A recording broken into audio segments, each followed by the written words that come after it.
Good morning, everyone, and thank you for joining me this morning. Nice to see a few of you still on the webinar this morning, given the current circumstances. I hope you are all well and safe and self-isolating or working from home wherever possible. This morning, bit of an overview, I suppose. We've had lots of really good questions, kind of scenarios, and a good overview of what you want to see this morning in this workshop. I suppose that we're kind of new to doing these. So what the aim is that each time we'll give you a bit of an overview, a background to the data, an overview of the LMI basics and the data sources, and then we'll dive into the tool. I'll give you a bit of an orientation, kind of navigation refresh. And then what we'll aim to do is kind of look at some specifics. So things that people have asked for today is things around how the labour market data can help with qualification development and delivery creation. A lot of kind of queries around curriculum planning, so we'll mainly focus on that today, and then around kind of employer engagement and business development. So if there are any other questions, stick them in the chat box on the right hand side. We did have a few problems with that last time. I could see that questions were coming up, but there weren't anything there. So if you do have questions, just pop them in there. There were some very specific queries as well, which I'll come back to people individually on, and we'll chat through those individually as they're very specific. So my name's Carla. I don't think I introduced myself, so good morning. I am the account director for further education at Emsi, and I'm also a few of your account managers. It'll be either myself or my colleague John Gray who will look after your account. So if you're unsure, again, just ask and I'll be happy to direct you in the right place or help you. So very quick overview of who we are and what we do. Just as by way of reminder, I'm just going to check that my slides are being shared. Yeah, perfect. So Emsi stands for Economic Modelling Specialists International. We're based in Basingstoke in the UK. So that's down in Hampshire for those of you who are not sure. We work across the entire United Kingdom as a UK company. So three main sectors: education, economic development, and the employment sector. Education is mainly made up of further education organisations and awarding organisations. So that's our main kind of market share, it's our main customer base, and it's where we put the most of our efforts. We also work with HE organisations, which again falls into that education category. The prison education a little bit more widely, and also careers advice and guidance companies. So a lot of the kind of big careers IAG companies we support as well through student engagement and LMI for student engagement. We work with economic development organisations.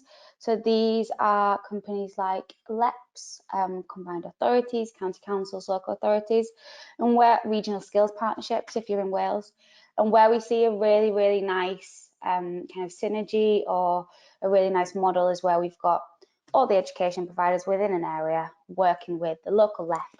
Everyone's got the same data, and it's more about the actions to go forward rather than arguing about where the data's come from. More recently, we work with employment agencies, so recruitment agencies, corporate, professional bodies, etc. So we have three main offers. Software is what you're all familiar with. We'll be looking at the Analyst tool today, but we also have things like Career Coach, which some of you might be familiar with. All API capability, so everything that you see within our tools, we can give API capability. So again, some of you might be familiar with the Career Coach API tool. And then consulting, so we do things on a bigger scale like the economic impact study or a more bespoke kind of gap analysis or a sector specific report. A lot of the time when you've got the software, there's no need for the consulting. It's maybe one-off for specific projects.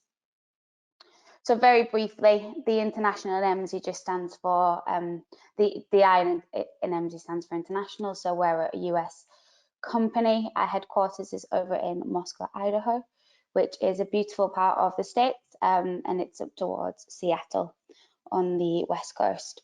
We're owned by a company called Strada. We're one of their affiliates. probably their most successful affiliate. And what Strada's mission is to improve lives by forging clear and more purposeful pathways between education and employment. So that really fits in really nicely with our mission, and we work really well together in kind of that sense. So it's our mission at Emsi to help people make better decisions relating to the world of work, and that person might be the learner, whether that be full-time, kind of school leaver or adult, or it might be yourselves.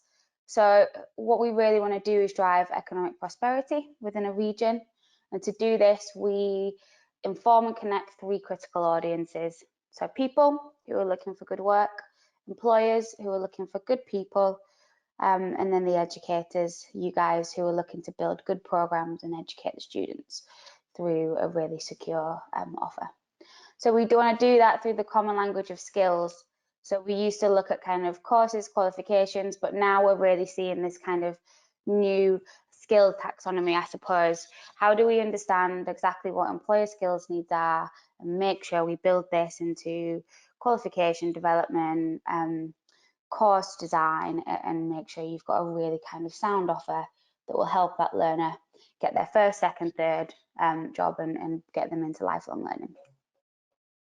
So that's a bit of an overview of us, very briefly, just as a bit of a reminder. I just think it sets the scene really nicely for the tool, in who we are and what we do and why.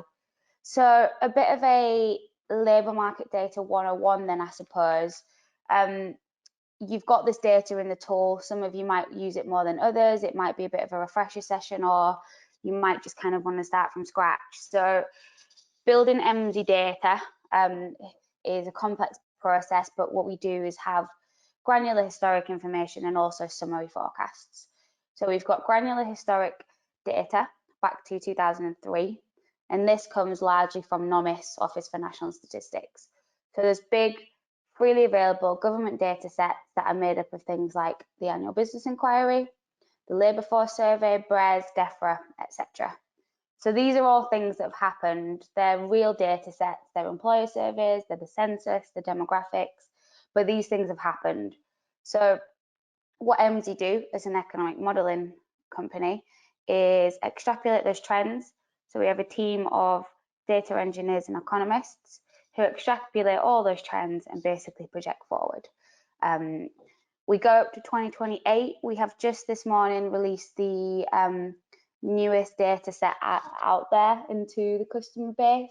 So you'll have data up to 2028, and these are summary forecasts. So we use working futures as a bit of a baseline, although that hasn't been updated for some time now. So as a private company, we obviously invest heavily into doing that ourselves.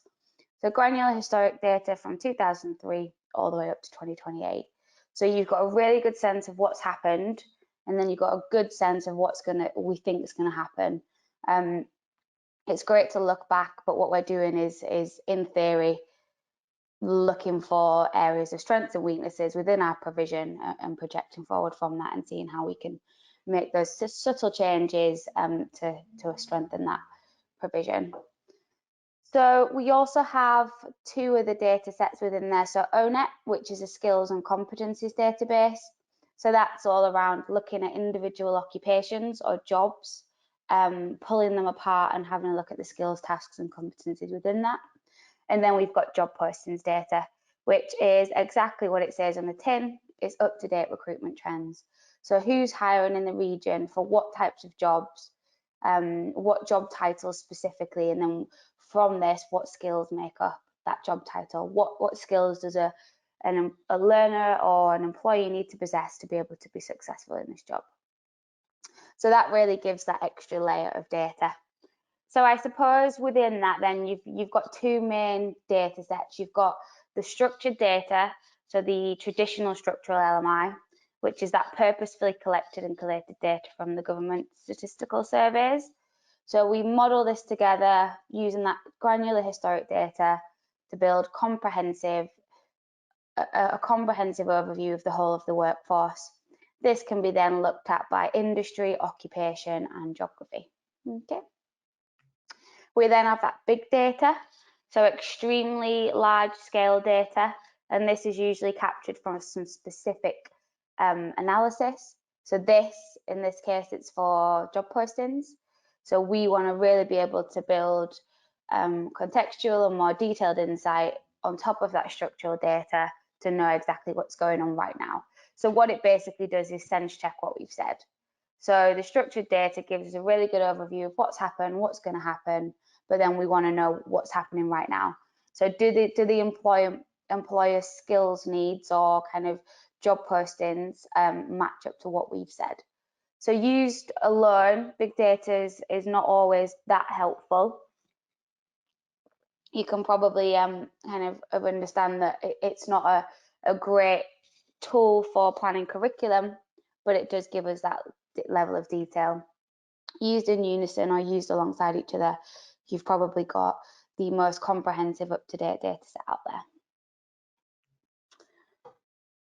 So just to give you a bit of an overview of that industry and occupation detail then that we talked about on the slide before.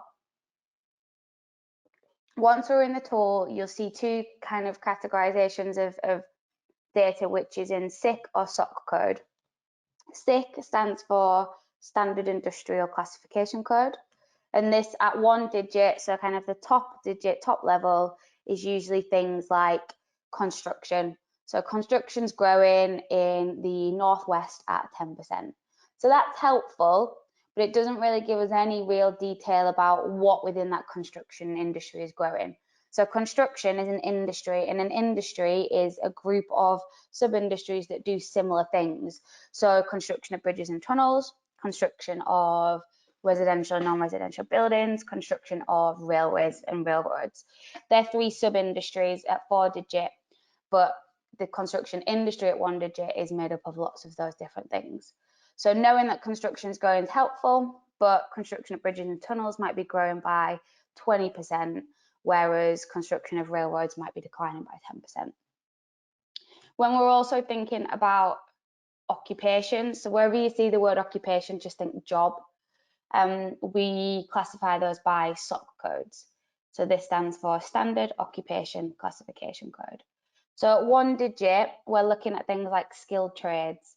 So again, skills trades can be a number of different things, bricklayers and masons, for example. So construction industry is growing at 10% in the Northwest is helpful. And then you want to understand the kind of the skills makeup within that. So thinking about that example again, skilled construction is growing at 10% in the Northwest. Is that construction of railroads and railways, or is it construction of residential and non-residential buildings? Do we need engineers or do we need bricklayers and masons? So it gives us that next level of detail, really, really helpful for when we're starting to think about industry makeup and what types of skills we need within that area. And we'll mainly be focusing on occupations today. So thinking about geographic detail then, we go down to the most granular level of detail in the tool. So as well as always getting national or government office region kind of advice or data, so United Kingdom, England, and then you can break it down into your regions. So kind of Southwest Wales, Yorkshire and Humber, Northeast, Northwest, etc. We can also then break it down further. So county, unity authority, or local authority.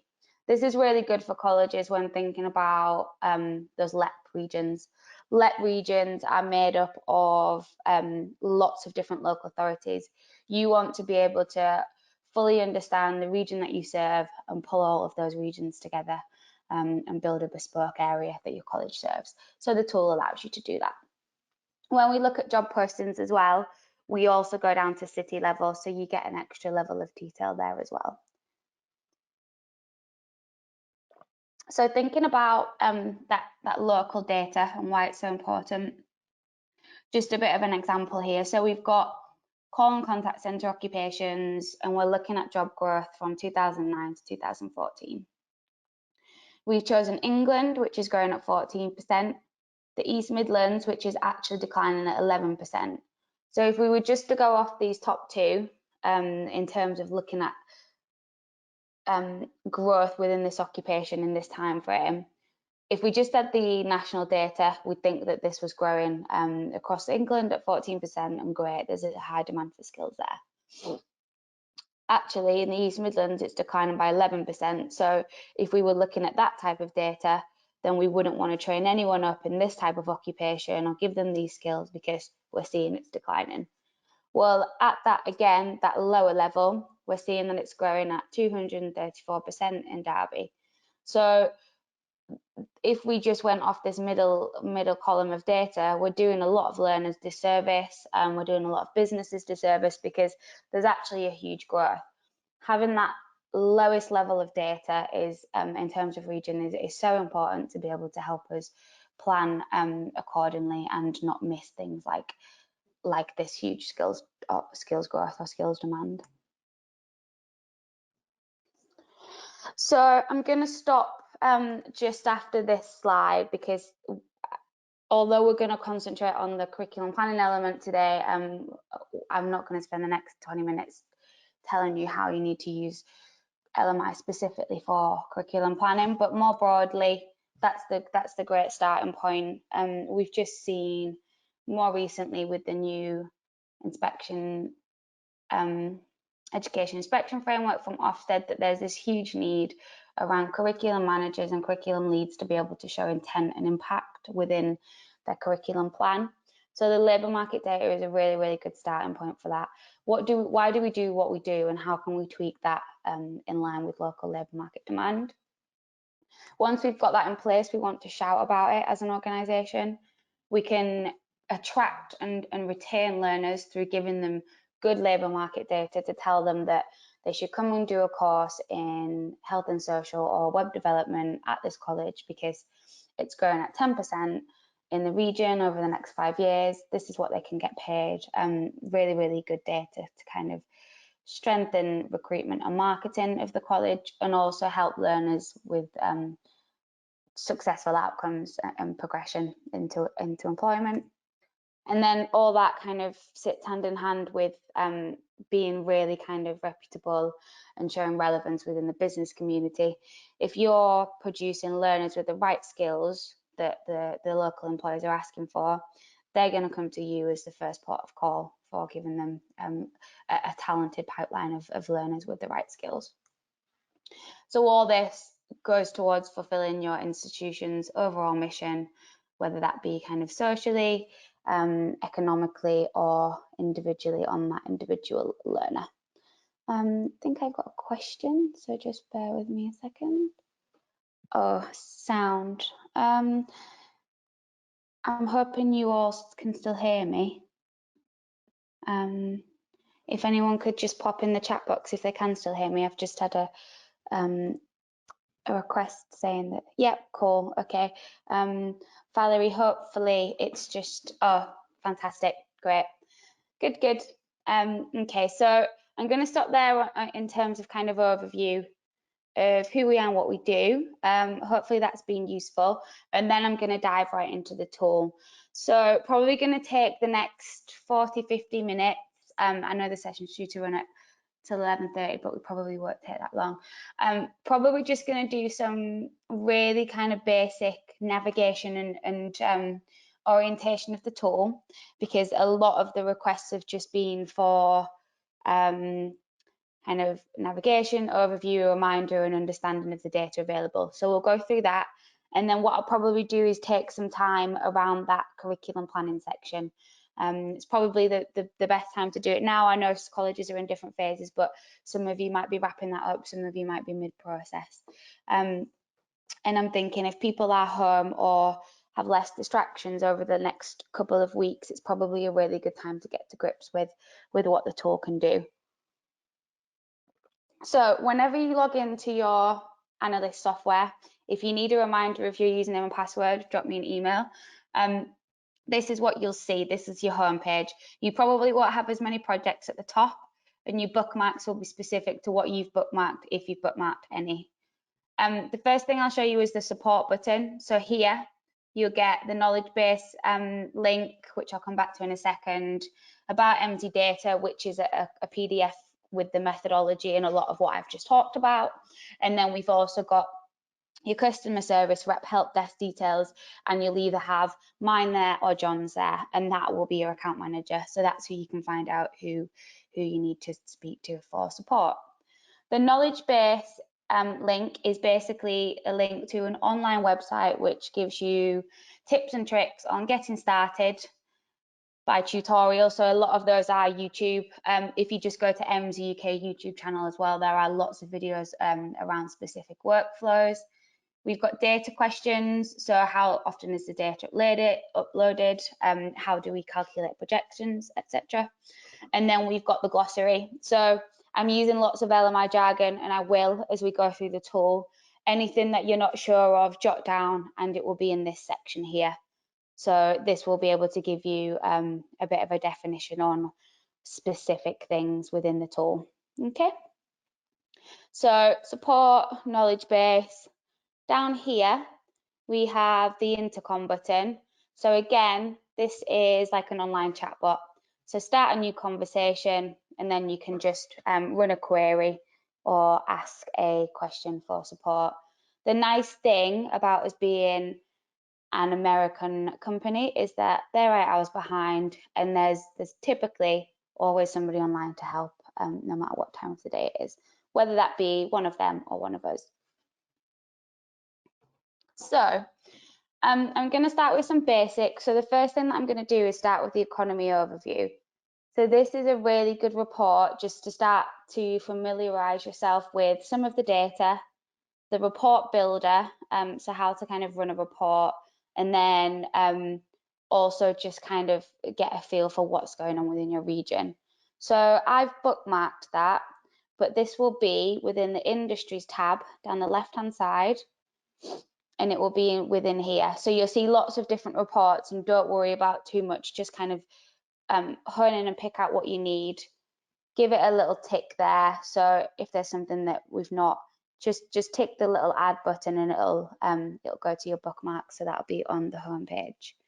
So this economy overview gives us a really good overview of kind of some social metrics, key takeaways, and then some industry, occupation, and skills data. So there's 3 kind of data sets that we talked about in the presentation. So all you need to do on this economy overview in the region builder is just choose your region, nothing else at this moment. So if we choose, I'm in Leeds, so I'm going to choose the Leeds County or Unity Authority. So not the local authority, which is kind of the smallest region, but the next bigger region. And we'll run the report just to see what's going on in this area. So one county or unity authority. And what we start to get for the region is just some really kind of key headline takeaways on what's going on in the area. These takeaways relate to these 3 numbers at the top. So as of 2018, and actually I mentioned the 2020 data set, so I can switch that over. If you do that, once you go in yours, it'll just give you the latest data. I know there's a couple of people asking for that recently, so that's how you do this. Top right, down to the data run, and just switch. That's the last year's, so you can switch between the 2, and it'll just change again accordingly.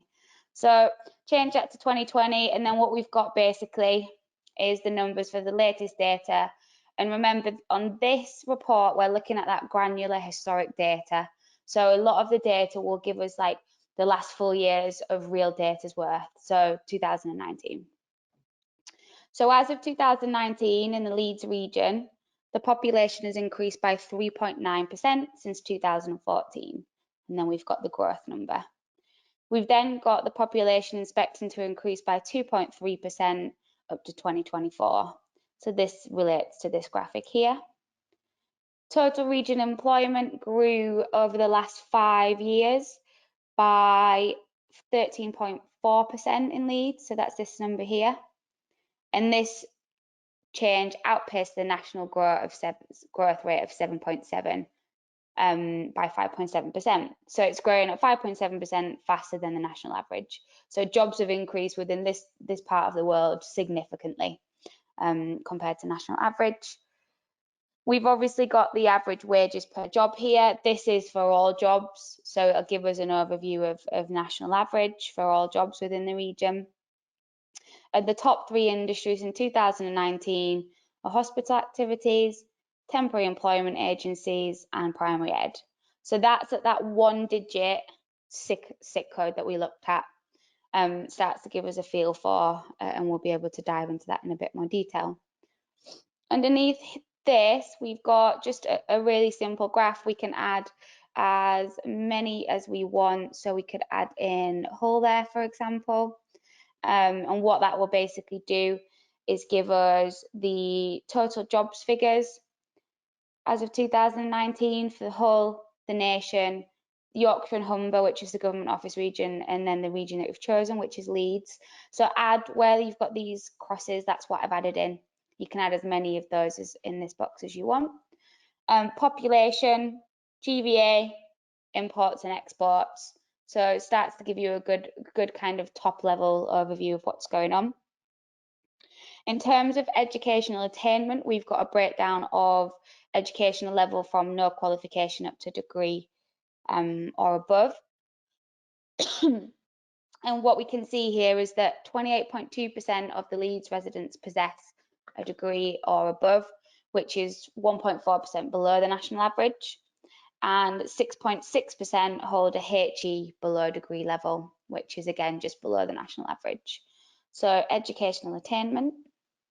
Labour force breakdown gives us exactly that. So basically an overview of the population from 16 to 64, the number of people not in the labour force, the people in the labour force, and then we've got under 16 and over 64.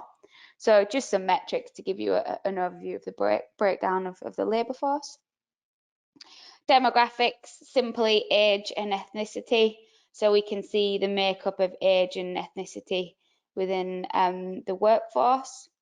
And then we've got population characteristics. So how many millennials? Well, compared to the UK average, there's a lot more millennials in the Leeds region. The retirement risk is relatively low compared to the national average, and the racial diversity is high compared to the national average. So again, population characteristics. Then we get into some of that industry, occupation and skills data. So we've got a number of toggles across the top here, and this basically determines what we're filtering by in terms of industries. Again, these are at that 1-digit industry, so it's quite high level, but it starts to give us a feel for what's going on in the region. So at the minute, I'm filtered by jobs. So this means that these are the largest industries in terms of how many people are employed. So human health and social work activities has the most people employed as of 2019. This grey bar on all of them is the national average. So administrative and support service activities is way above the national average in terms of job numbers. But we can switch that and have a look at growth. So it won't show us the largest industries by number of people employed, but what this does is give us the industries that have shown the biggest growth up to 2019. So information and communication, professional, scientific and technical activities, and then transport and storage are the top 3. So biggest growth and jobs at 1-digit. And we could also just search by wages. So which is the industry that pays the most? It might not be the biggest growing, but it pays the most. So we've got IT or information and communication within there, but we've also got finance and insurance, and then we've also got electricity, gas, steam and air conditioning supply. So work your way through those. We've got the same for occupations. Again, this is at that 1-digit. So it doesn't tell us too much, but what it can do is tell us that the majority of the people in Leeds are professional, elementary and associate professional and technical, or within those occupations with the national average highlighted. We could also look at the occupations that have seen the biggest growth. In this case, it's the same, but we can also look by wages. So understandably, managers and senior officials, professionals get paid the most. Lastly, on this, we'll look at skills. So again, this is the job postings data. So in the region, we've seen the most job postings looking for the skill of accounting.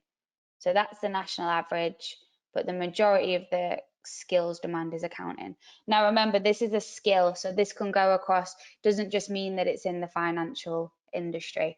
It could go across a number of different industries. We've got agile software development, which is the digital web developer skill.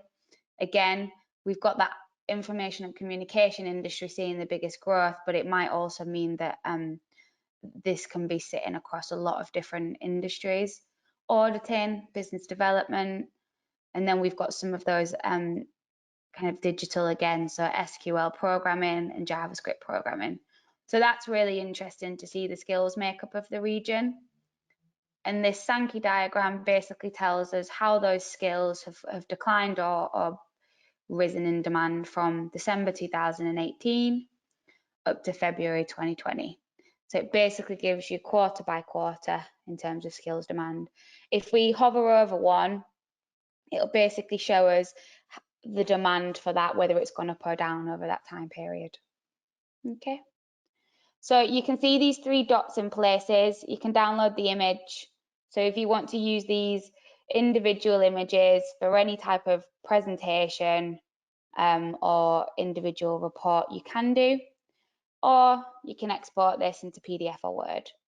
Very quickly, pull the report off. So easy to share reports and kind of get other colleagues on board with this. You just export this into a PDF or Word. Word is good if you want to add some context around the report, so add in other things, but this will give you a really nice formatted report. Okay. Save project, we'll add this to that home page. You could just type in economy overview for Leeds. Tick in this box will share the project with users in your college. So if you don't tick it, you'll just be able to see it. If you tick it, everyone else in the college will be able to see it. That will just sit here. So this is our Emsi account. So these are all of the reports that have been shared by colleagues. Okay. So that's the economy overview, which is bookmarked to my homepage. The next thing we'll do is look at an occupation table. We've also got an industry table there. So just remember that at all times now, from now on when we look at occupation reports, you can do the same for an industry. Occupations are generally much more important because we're looking, or useful, not important, but useful because we're looking at job demand and we're looking at specific jobs which will relate back to the provision. Industry is good for getting that top level, but within an industry, there'll be 100 different jobs or more. So looking at occupations is always more helpful. Just by way of reference, industries, again, down the left-hand side, the industry table will sit here. And then occupations, the occupation table will sit here. So again, we add that to the bookmark and that will sit home. I'll just look at this question. Michael, don't have the occupations table. I will double check that for you. Is that just down the left hand side? It might be that it's not switched on. Let me make a note of that.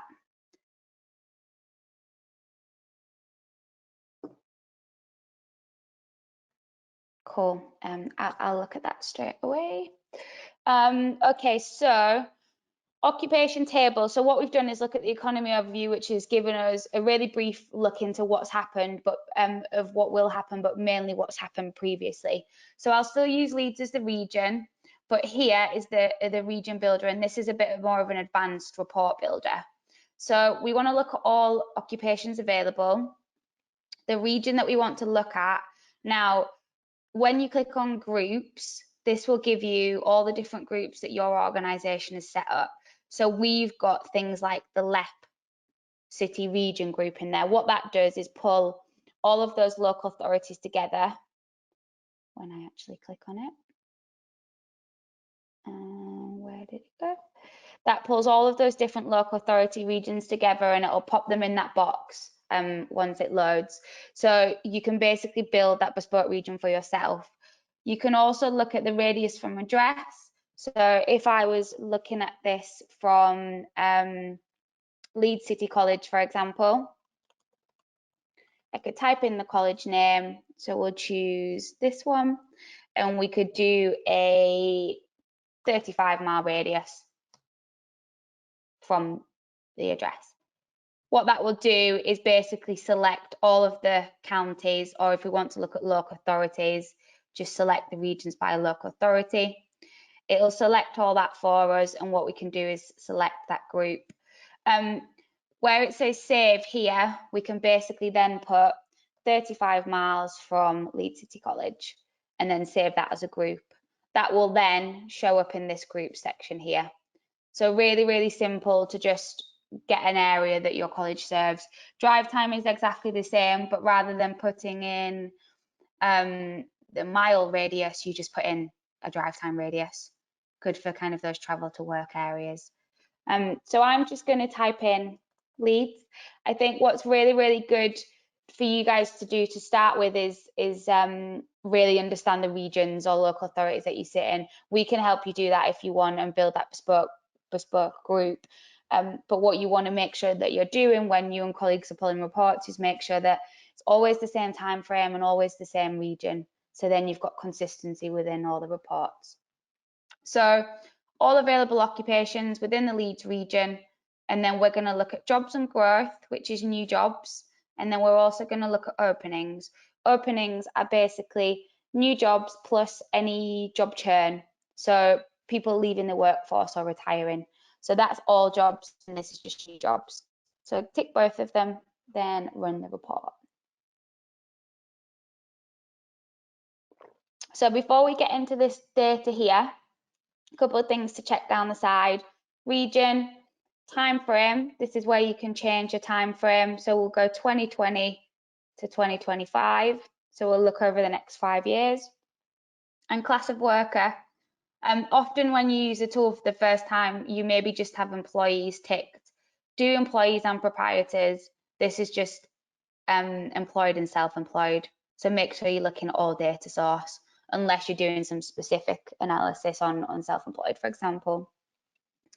I am then going to add a column, which is the education column, and you'll understand why in just a second. So that, once you get more familiar with the report, is just the add remove column option at the top. Then you've got a whole host of data selection, and I've chosen education column. Okay. You can see here we're at 4-digit SOC. This is the categorization of the SOC. I would always just leave it on 4 unless you're doing some specific analysis for at that high level. And then what we want to do is filter this column by jobs that will see the biggest change. So what you've got is all of the occupations at 4-digit. You've got the number of jobs in 2020, the number of jobs in 2025, and then the change. So basically, how many jobs has been created from 2020 to 2025. So I'm going to sort by that column, and that's just a simple click on the top of the column. So you can see in order there, we've got the percentage change, we've got the annual openings and the education level. So what this is basically telling us then, if I just choose, you don't have to do this, but it'll just help us get rid of some of the other noise.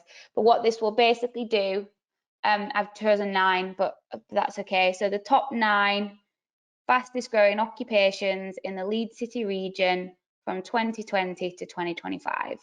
So at the top, we're seeing cleaners and domestics. So 984 new jobs, so it's a 6% increase. 967 annual openings, so it's slightly below. And then we've got a level 1 education level. So generally, this is not an entry requirement. This is taken from things like the labour force survey. Generally, this workforce in this region is educated to a level 1. So this helps us start pulling out that qualification development or specific kind of entry level jobs up to higher level jobs. And I'll show you how to do that in a second. So fastest growing occupation over the next 5 years is cleaners and domestics. But then we've got programmers and software development professionals, which is really exciting. So we're seeing 445 new jobs, and that's typically at an honours or bachelor's degree level. We're seeing nurses again, so another one of those highly skilled jobs, 375 jobs, but the annual openings actually are closer to 518 because of people retiring or leaving the workforce. We've got admin occupations, IT and telecommunications occupations. We've got primary and nursery teachers, sales accountants and business development managers, bookkeepers and wage clerks, and kitchen and catering assistants. So that's a really nice mix then of kind of entry to high level. If I just take that filter off, so I'll just click back and we'll have everything. What we can then do is start to think, right, okay, well, as an education provider then, we, by education level, so I've just clicked the filter, education level. So make sure that you've added the education level here for it to turn up on the filter. This is greater or equal to, no, we'll do less than or equal to level 3. So what we're doing is filtering out all of those higher level jobs, and we're just thinking about our offer that's level 1 to 3. We apply that filter, and what we get is the same data, but at level 1 to 3. So we'll have all level 1, 3, and 2 jobs. So it's just about then being able to kind of filter the results that you get rather than get everything. So going to jump back, take that filter off. So I'm particularly interested in this program and software development professional occupation. It's the second fastest growing occupation within the region, seeing significant growth, and it's something that's in kind of the LEP priorities. So what I'm going to do is tick this box here, choose the jump to selection, which is at the top of the table, and then I'm going to jump to an occupation overview. Okay, so what this is doing is selecting an occupation of interest, and we're looking at that in more detail. So then we're getting a lot of data around just this occupation. So program and software development professionals in Leeds, again, the time frame's the same. This will give you an overview of that SOC definition. It's as of 2020, there's 5,611 jobs within the region, which is 41% above national average. These snippets of data are really, really, really powerful for marketing and student engagement. Again, click the 3 dots. You can download that image or you can clip the content. If you're finding a lot of content that you want to clip, rather than just downloading each individual image, clip the content and that'll show up there. This is everything that you will have clipped, name the report, and then export that into PDF or Word. That's just a way of building a bespoke report. If you're using this for something like a business case, export the whole report. You've then got an occupation overview of the demand for program and software developers within your area. Again, that has all of the data on there. So we'll go through that report in a bit more detail.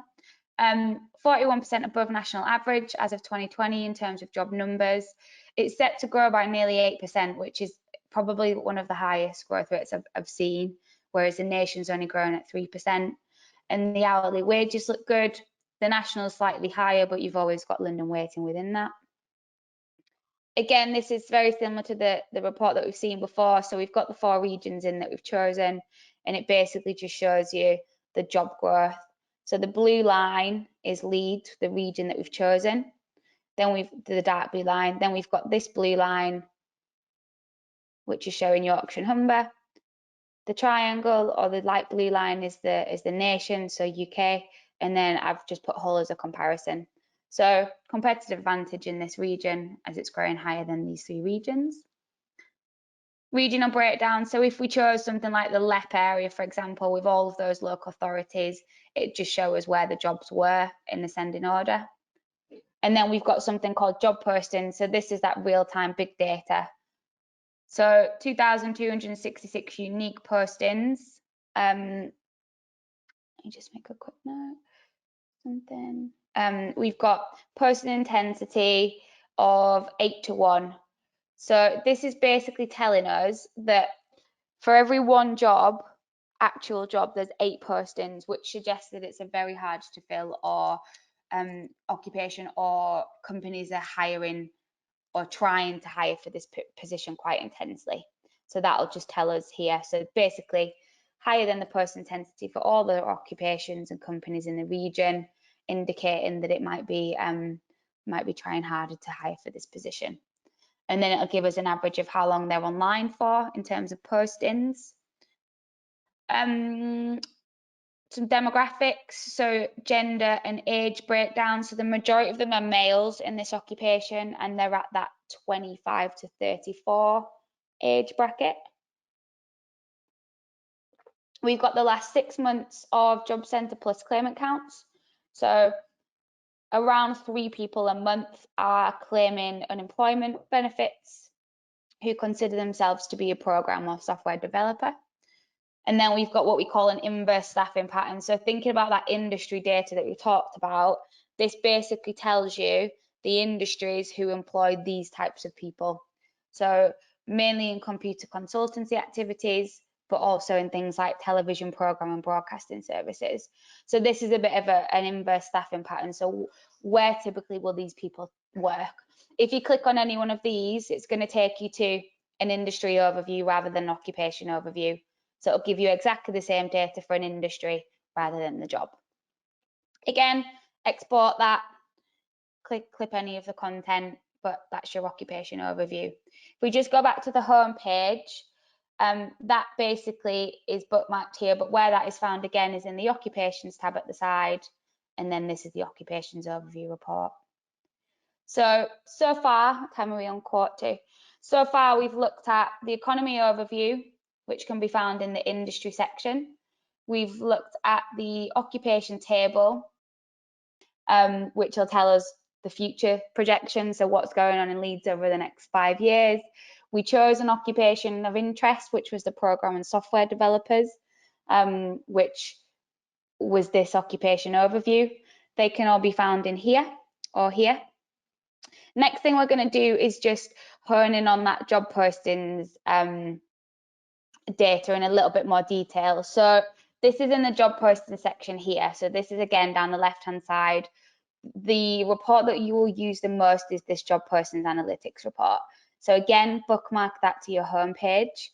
And what this allows us to do is, to date, we've just looked at the granular or the traditional structural stuff. So this allows us to look at the job postings in relation. So we've seen that program and software developers are growing within the region. We'll choose Leeds again, and we'll add that occupation into here. So note here, there's a difference between occupations and job titles. That's really important. When you're entering anything into a search bar, we've used occupations so far, or the SOC codes, which are quite wooden and generic. So it's program and software development professionals. You aren't going to see that advertised for by an employer. You're going to see web developer, which will show up here. So just think about when you're typing anything into the search bar, is it occupation, is it a SOC code, or is it a job title? So chose an occupation because that's what we highlighted in the occupation table, and we'll choose the same region and we'll run that report. So now we're basically getting a big data dump of everything that we know about this type of job posting from the region that we've chosen. So just to note down the side, you'll get a different type of time frame. Here we've got month by month. This stuff is updated monthly. So December 19 to February 2020, I'll just choose the last 3 months as an example, okay? I'll also choose non-staffing companies. So what this will do is take out all of the recruitment agency noise. So we saw that posting intensity of, for every 1 actual job, there was 8 postings. A lot of that will come from staffing companies. So if we choose non-staffing companies, it just gives us a little bit more detail, but it doesn't have to be done. More good for just showing as direct employers for your employer engagement teams. So incredible, really. In the last 3 months, there's been over 1,000 unique job postings. The posting intensity for this region in the last 3 months has been 10 to 1. So this indicates that they're trying ridiculously hard to fill these positions. They're online for 38 days, and for every 1 actual job, there's 10 postings. The advertised salary in the last 3 months for these types of jobs is around 40, well, just under 45k. Again, this will be everything from kind of entry level up to higher, but it's a high paying wage. The regional breakdown, again, we've just chosen Leeds, so that just shows where the jobs are. This gives you the sample postings. So basically, this will give you, if we click on this, the top 50 actual job postings. So you can see where we're getting the data from.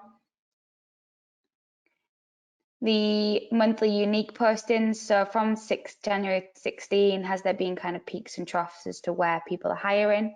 So July 19 saw probably the highest spike in these occupations. These are the companies hiring for these types of jobs. So Sky, within the Leeds region over the last 3 months, has been the highest employer with 47 postings. This is obviously a recruitment agency, so we can just exclude that from the results. You will get anomalies sometimes that just slip through the cracks. Then we've got Sky Betting and Gaming, TTP, Nigel Frank International, all these types of companies, University of Leeds.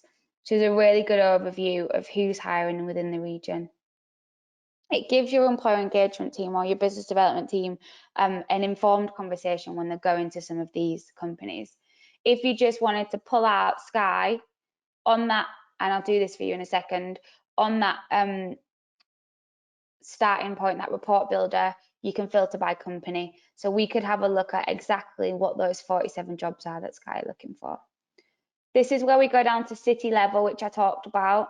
So it just shows you a little bit more of an overview of where those jobs actually are in the Leeds county. This is where we do basically translate that SOC code into job titles. So typically we won't see job postings for programmers and software development professionals. What we'll get are things like software engineers, Java developers, staff software developers, net developers, JavaScript developers. So this gives us, again, a really good overview of the types of postings or titles that these employers are asking for. This will show us that these are really specific skills that people are after.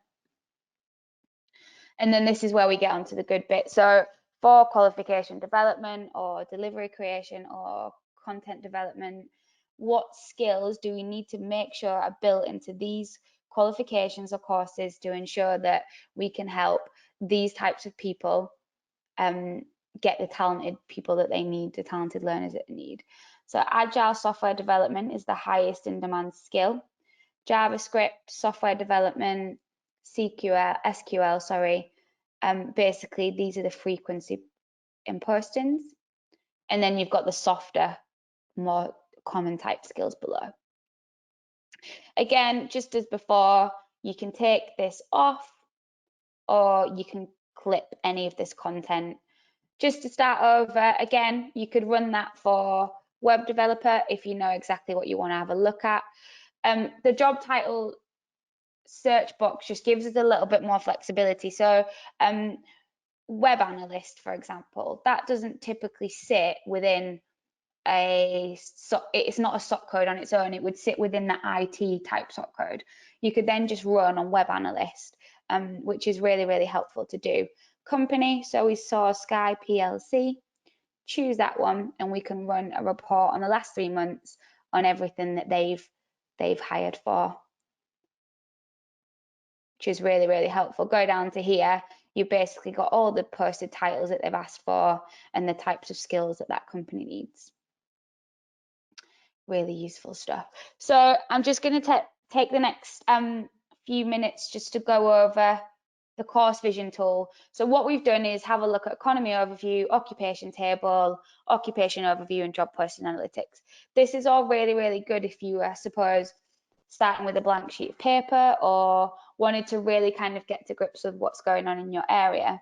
A lot of you will have started curriculum planning, and you know that you've got a provision, you've got last year's provision, you've got years and years worth of provision that you already run. How do you basically make changes to that we're already doing and identify your completers numbers against those labour market data numbers?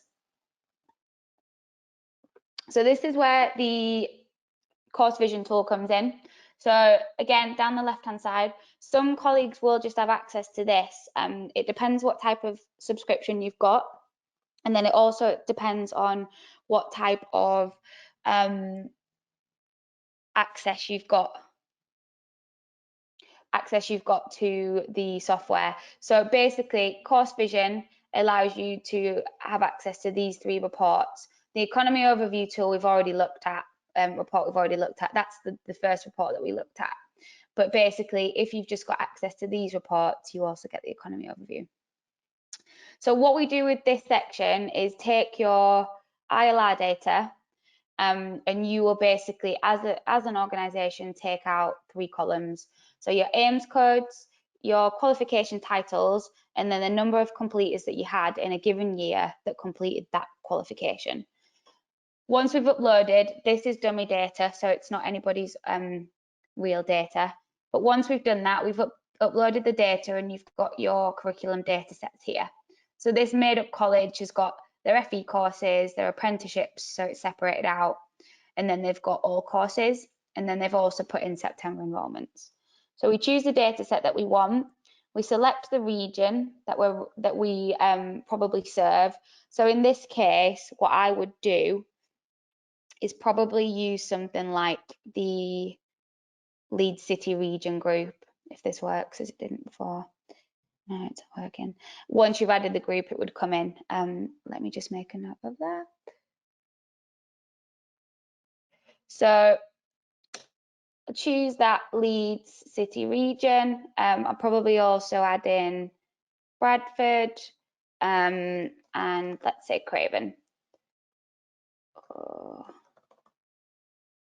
Let's choose those 2. So we'll choose these 2 regions. This is the region that this made up college serves. So think about in this section, the region that learners are likely to travel to work from, because what we're doing is looking at completers numbers against the jobs within the region that we select here. You can change it at any point, so don't worry too much if you've not got it right at the report builder stage. So this curriculum overview table basically gives us the time frame, so we'll look again over the next 5 years, the region, and then all of the course areas that this college serves from this data set that we've uploaded. So course area can be split out into 2 ways. We've got the SSA tier 2, so the subject area 2 tier, which most of you will be more familiar with. So if we tick that option, that will basically change these course area groups in this column here. Or we can do it by course area, which is Emsi's more detailed, unofficial SSA tier 3, if you like. So we just break out some of those SSA tier 2 levels. And what this gives us is all of the course areas that the college would offer, with the number of completers that they had in the 17-18 year data set, and then the annual openings for this region. So what we do is all of your hair and beauty courses or provision, we map those to the jobs that we think that they would train for. So hairdresser, barber, beautician, beauty salon manager, hair salon manager, and we pop those in there. So you've got course area, a number of completers to the jobs that they typically train for, then we can pull the number of jobs from the other data sets for the region that we've chosen. So we're basically mapping course area to openings. So what we start to get is a list of all of the completers that you've done in 17-18 against the number of jobs that there is with a variance column. So health and social care, this college had 683 completers, but in the region that we've chosen, so Leeds and Bradford, we're seeing about 2,753 jobs. So there's a suggestion that we could probably grow that in a little bit more provision. We probably also know that there's another college down the road, so they might be contributing the same amount, but again, there's still a lot of areas, still a lot of room for growth. We can also look at things like hair and beauty. So there's the age-old debate of too many hairdressers. Well, in this case, the college is providing the labour market with around 358 learners this year, where there's 143 jobs. So that's a difference of 215. So that's potentially showing an area of oversupply. If we then filter as well by annual openings, so the course areas have the biggest number of annual openings, what we can start to do is pick out course areas where there's no completers but there's a high number of jobs. So marketing and sales, there's nearly 5,000 jobs a year in the time frame that we've chosen. So that's a huge area for development. That's a potential program development area. We can go into that and we can build a business case around that in just a second. We've also got things like housing, vocations to allied medicine, retail management.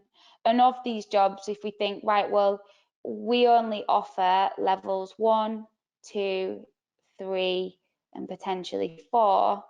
So this education level column relates to the annual openings column. So what that will do is take out all the jobs above level 4 from these numbers. So it gives us a better idea of how many learners we'd probably need to start relating or start supplying, filling some of those jobs. Just a note, this education level column doesn't relate to the completers. We can have a look at that in a second. Okay, so I'll just clear that for a second. What we can do then is go into the course area snapshot. So we're interested in having a look at those care numbers. So I'll tick the care box just as we did before, jump to the course area snapshot. So this is that second report on the home page, so you can just go into this in a different way as well if you want. So course area is care, 3% above national average in terms of jobs. It's set to grow by 2.4%. So this is why we're running this course, because it's showing good growth. And these are all of the jobs that we've associated with the care qual. So this is where that number comes from when we're doing that annual openings against completers. So you've got everything in there from care escorts and care workers and home carers to social workers to nursing assistants. So you basically get a sliding scale of the annual openings numbers, and you can tailor your provision to that. So you think, well, 728 of those are nurses, and we don't train directly for nurses, but what we do is a level 3 qual. So we're helping those learners get to this point. So you can tailor the numbers a little bit more specifically. And then underneath, you'd have your offer. So these would be the qualifications that you offer with a breakdown of the completers numbers that adds to this. And this is the annual openings figure. So for each course area, really helpful for your curriculum head or lead to do this for each of the areas, take that away. And then going back to the home page. So again, that's just this report here. So we went from curriculum overview to course area snapshot. But what you could do is just say, well, I know that my area is construction. So you choose construction and you run the same report. So then you'd get all your data, associated occupations, and your course area for data. Okay. So business case report then just brings that traditional structural labour market data together with that job postings data. So what we'd get then, so say we know that we chose care, we know that we offer provision for that, and we want to show our SMT that it's a good area for doing, it's a good area for growth. So search by the course area. You'll see that there's search by job title or skill. We'll come back to those in a second. So course area in the region that we are serving, you've got a couple more parameters here. So you've just got that job postings time frame. So we'll keep that as the last 3 months again. And we'll just look at direct employers, just as we did before. So this brings everything together. So why are you running a course area in care then? What's your intent or rationale around this? Well, it's 3% above the national average as of this year for jobs. It's set to grow by 2.4% in the next 5 years, whereas the nation's only growing at 1.6. There's strong annual openings in all of these occupations, and what we can do is pick out the areas that's got significant growth, such as counsellors and social workers and nursery nurses and assistants, and build some of our provision around that. We probably wouldn't look at anything around senior care workers because that's showing a bit of a decline. We also know that in terms of job postings, there's a very high demand right now for them. They're hard to fill vacancies because the posting intensity is 7 to 1. And these are all of the companies in this region that are recruiting right now for these types of job titles. So really, really strong business case straight away for something that we already offer. If we're looking at tweaking provision, what hard skills and common skills do we need to ensure is in that provision or in those qualifications or delivery to make sure that these learners are able to fill some of those hard to fill positions. Again, really easy to pull off, save the project or export it, and there you have your business case for your care course area. If, for example, you want to choose one of those areas that we had no completers in, so marketing and sales, choose that course area and run the same report. Again, this is giving you all of that data as to why we should run a marketing and sales course area. The growth, the openings, some of the occupations and the growth numbers attached to them, how many postings there is within the region, who's hiring for them, and some of the skills that those learners will need. I'm just going to do one last thing, and I'm going to use the job title. So we don't know what kind of course area this would fit into, or we don't run anything, but we know that we've identified a need for web developers within the region. So let's build a business case around web developers in Leeds. Get rid of that one, and we'll run that report.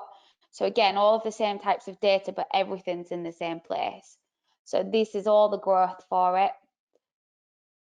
These are the postings. This is the companies that are hiring, and these are the skills. So what it does is just put everything in one place rather than going to the job postings report and going to the occupation table and going to the occupation overview. Bring it all into one report, and you've got a business case report for web developers in Leeds. Okay. Are there any questions? I'm gonna stop there because I know it's quite a lot of data. You probably just want to go off and get started or have a bit of a play around with it, and there'll be certain queries that you want to run through. But hopefully what we've done is we've touched on some of that navigation overview and given you a bit of a reminder of what data is available. We've looked at some of that employer needs, skills needs, and employment routes, and I've hopefully shown you through the occupation overview, the table, and the course vision tool how you can start to look at qualification development, delivery creation, and curriculum planning. So I hope that's been helpful. Anybody who wants anything specific, again, just get in touch with me. I'll just pop my my contact details up on the screen. Do get in touch with me, and I hope that's been helpful for this morning. You might have a bit more distraction-free time over the next couple of weeks if you're all self-isolating and working from home. So do feel free to just get in touch with me. We can jump on one of these at any point. It'd be nice to actually chat to some of you. I think this is quite a difficult format sometimes when I'm just talking at you for an hour. So thanks, guys. Hopefully have a nice day, and I'll speak to you all soon.